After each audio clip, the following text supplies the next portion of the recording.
5 minute के लिए आपको रोड में नमाज पढ़ने नहीं दिया जा रहा है और आपको अपने छत के ऊपर नमाज पढ़ने नहीं दिया जा रहा है, आपका पासपोर्ट जब्त कर लिया जाता है, तो आप उस सरकार से क्या यकीन कर सकते हैं कि आपकी जमीन को लेकर आपका भला करेगा? ऐसा हो सकता है कि जब किसान का काला कानून आया था तो जरा सोचिए मेरे मोहतरम, 700 से भी ज्यादा किसान लोग क्या है अपनी कुर्बानी दी थी, रोडों में आ गए थे, कई 6 महीना 7 महीना 8 महीना साल भर तक रोडों में थे और 700 आदमियों ने कुर्बानी दी।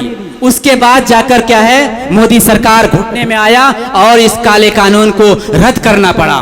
तो जब मेरे अजीजों, अगर किसान लोग इस बिल को वापस करा सकता है तो मेरे मोहतरम इस काले कानून को, जो वक्फ बिल वाला काला कानून है, इसको हम लोग भी काले मोदी के खिलाफ आकर के हम लोग इस कानून को रद्द करा सकते हैं, मगर शर्त है कि हम लोगों को मैदान में उतरना पड़ेगा, अपने यकजहती का सबूत देना पड़ेगा, एकता का सबूत देना पड़ेगा, इत्तिहाद और इत्तिफाक का सबूत देना पड़ेगा, तभी जाकर यह सरकार घुटने के बल आ सकती है और इस कानून को वापस ले सकती है। वरना जिस तरीके से हम लोगों का एकजुट है, जिस तरीके से हम लोग बिखरे हुए हैं, एकता हमारे अंदर नहीं है, एकजुट हमारे अंदर नहीं है, तो ऐसे स्थिति में हम लोग कुछ भी नहीं कर सकते हैं। तो मेरे अजीज दोस्तों, आज हिंदुस्तान के जो हालात हैं, इस हालात को देखते हुए हम तमामी हिंदू मुस्लिम भाई को एकता होने की जरूरत है, क्योंकि आज हिंदुस्तान के हालात बहुत गंभीर है। अगर खामोश रहता हूं तो गैरत मार डालेगी, अगर सच बोल दूंगा तो हुकूमत मार डालेगी। बहुत होशियार रहना है सभी हिंदू मुसलमानों को, बहुत होशियार रहना है सभी हिंदू मुसलमानों को, वरना आपस में लड़ाकर ये सियासत मार डालेगी। आज यही हो रहा है। आज हिंदुस्तान के अंदर कुछ पार्टियां ऐसी हैं जो हिंदू मुस्लिम के नाम पर अपनी हुकूमत की रोटियां सेक रही है। वो आप लोग जान रहे हैं कि कौन सी पार्टी है जो हिंदू मुस्लिम के नाम पर अपनी रोटियां सेक रही है, वो आप लोगों को बखूबी मालूम है। तो मेरे मोहतरम, हम तमाम हिंदू भाइयों को, जो सेकुलर मिजाज के हिंदू भाई हैं, उन लोगों से भी मेरा रिक्वेस्ट है, गुजारिश है कि आप लोग भी एकता का सबूत दें और एक साथ मिलकर इस जंग के खिलाफ, यानी इस लड़ाई के खिलाफ, जो संसार ये काला कानून जो आया है, ये सिर्फ हिंदू या मुसलमानों के लिए नहीं है, ये सिर्फ मुसलमानों की तकलीफ के लिए नहीं है। ऐसा नहीं है कि सिर्फ मुसलमानों को परेशानी होगी, आज मुसलमान घिरा हुआ है, कल हिंदू भाई भी घिरा हुआ होगा इसमें, उसके बाद सिख भाई का भी नंबर आएगा, यानी जिस तरीके से तरतीब ब तरतीब नंबर आएगा सबका। तो ये हिंदू भाई ना सोचे कि ये सिर्फ मुसलमानों की हित के लिए, उसके नुकसान के लिए।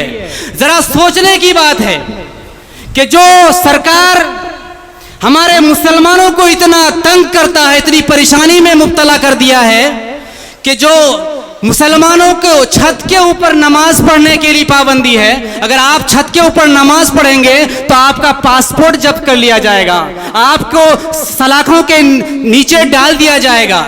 ये हालात है हिंदुस्तान का। अगर आप रोड में 5 मिनट के लिए नमाज पढ़ेंगे तो आपको लात मारकर भगा दिया जाता है। ये हालात है हिंदुस्तान का।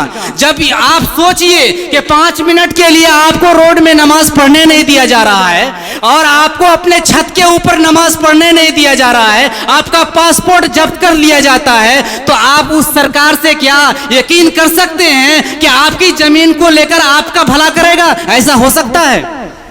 सरकार तो यही ना कह रहा है कि वक्फ वाली जमीन जायदाद जो है वो आप लोगों से लेकर मैं गरीबों के हित के लिए, गरीबों के फायदा के लिए स्कीम बनाऊंगा। सरकार का यही कहना है। तो आपको लग रहा है कि जो सरकार 5 मिनट नमाज पढ़ने नहीं दे रहा है, जो सरकार आपको छत के ऊपर नमाज पढ़ने नहीं दे रहा है, वो सरकार आपको फायदा करेगा? ऐसा नहीं हो सकता है, ऐसा नहीं है। ये बेवकूफ बनाया जा रहा है, ये आप लोगों को, हम लोगों को बेवकूफ बना रही है सरकार। क्योंकि अगर आज हम लोग इस कानून के खिलाफ अगर खड़ा नहीं होंगे तो यकीन मानिए कि इस कानून को अगर खड़ा होकर के, इस कानून के खिलाफ अगर हम लोग खड़ा होकर के अगर इस कानून को रिजेक्ट नहीं करवाया, वापस नहीं करवाया, तो यकीन मानिए कि कल हमारा बहुत बुरा दिन आने वाला है, कल हमारा दिन बहुत खराब आने वाला है, कल हम बहुत परेशान होने वाले हैं। जरा सोचिए, आज हम लोग गरीब मजदूर किसान भाई हैं, खुद कमाते हैं, खुद खाते हैं। मेरे मोहतरम, अगर हमारे इस ऊपर ये कानून अगर पास तो हो गया है, अब आप सुप्रीम कोर्ट में ये बिल के खिलाफ केस चल रहा है, तो मेरे मोहतरम बुजुर्गों दोस्तों, प्रोटेस्ट कीजिए और दुआ भी कीजिए इस कानून के खिलाफ कि ये कानून के खिलाफ क्या है, सुप्रीम कोर्ट से हमारे हक में फैसला आए और ये फैसला हमारे हक में हो। आप लोगों को मालूम होगा, जब सुनवाई हुआ था, सुनवाई के अंदर जज ने विपक्ष के वकील से यही सवाल किया था कि आप मुसलमानों के बिल के अंदर, मुसलमानों के मस्जिद के कमेटी के अंदर आप तो हिंदू भाई को रखने के लिए तैयार हैं, वो बिल बनाए हैं, तो क्या आप मंदिरों के अंदर मुसलमान भाई को रख सकते हैं? जब ये सवाल किया था तो इस सवाल का जवाब देने के लिए उसको पास वक्त नहीं मिला, उसको नहीं बना, 1 दिन का टाइम लिया, फिर उसके बाद फिर 7 दिन का टाइम लिया हुआ है। तो मेरे मोहतरम बुजुर्गों दोस्तों, अपने आप को जिंदा कौम बनाइए। अगर आपने आप को जिंदा कौम नहीं बनाइएगा तो यकीन मानिए कि हर जगह हमारी क्या होगी, शिकस्त होगी, हर जगह हमको मार खाना पड़ेगा। और कुछ कमी हमारे अंदर भी है, कुछ कमियां हमारे अंदर भी है, उस वजह से आज हमारे ऊपर इस तरीके से कि कानून लागू हो रहा है। तो मेरे मोहतरम बुजुर्गों दोस्तों, कहने का मतलब यह है कि हम तमाम ही हजरात को एकजुट का सबूत देना पड़ेगा। और यहाँ के मैं हिंदू भाइयों से भी रिक्वेस्ट करता हूं कि कुछ दिन पहले कश्मीर के अंदर आतंकवादी अटैक हुआ है, उसका बहुत ही घरी निंदा करता हूं, उसके खिलाफ हमारा भी आवाज है। तो मेरे मोहतरम बुजुर्गों दोस्तों, मेरे अजीज नौजवानों और गयूर नौजवानों, आप तमामी हजरात से यही गुजारिश है कि आप लोग बहुत ज़्यादा अपने जिंदा दिली का सबूत पेश कीजिए। और बहुत सारे लोगों को हमारे देहात में जो नौजवान है, देहात में अभी लोगों को मालूम नहीं है इस बिल के बारे में। ये 2014 में ये बिल आया था, मगर उस वक्त पास नहीं हुआ। 2025 में ये बिल पास हुआ, उस वक्त से चल रहा है। हम लोग मस्जिदों में अपने लोगों को, मस्जिदों में, बयानों में लोगों को बताते हैं, तकरीरों में भी बताते हैं। तो बहुत सारे ऐसे लोगों को मालूम नहीं है अभी, खासकर देहात के लोगों को, कि ये बिल क्या चीज है। उसीलिए उनको मालूम नहीं होने की वजह से आज इस प्रोटेस्ट में लोग हिस्सा कम लेते हैं।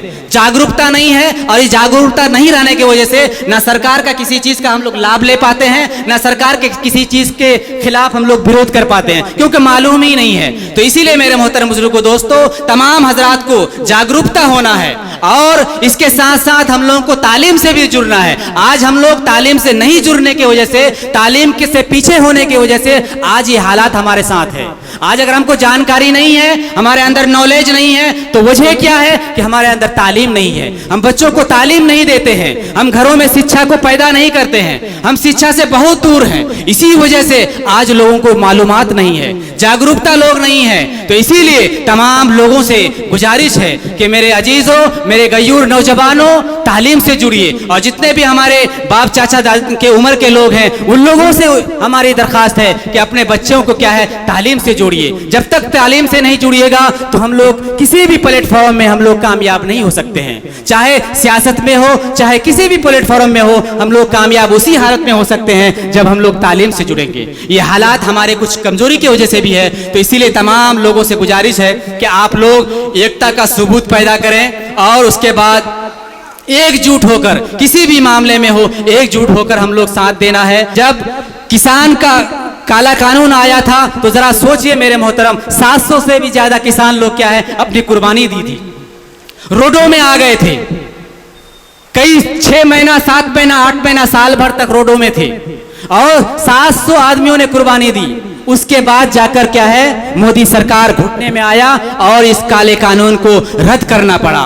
तो जब मेरे अजीजों, अगर किसान लोग इस बिल को वापस करा सकता है तो मेरे मोहतरम, इस काले कानून को, जो वक्फ बिल वाला काला कानून है, इसको हम लोग भी काले मोदी के खिलाफ आकर के हम लोग इस कानून को रद्द करा सकते हैं। मगर शर्त है कि हम लोगों को मैदान में उतरना पड़ेगा, अपने यकजहती का सबूत देना पड़ेगा, एकता का सबूत देना पड़ेगा, इत्तिहाद और इत्तिफाक का सबूत देना पड़ेगा।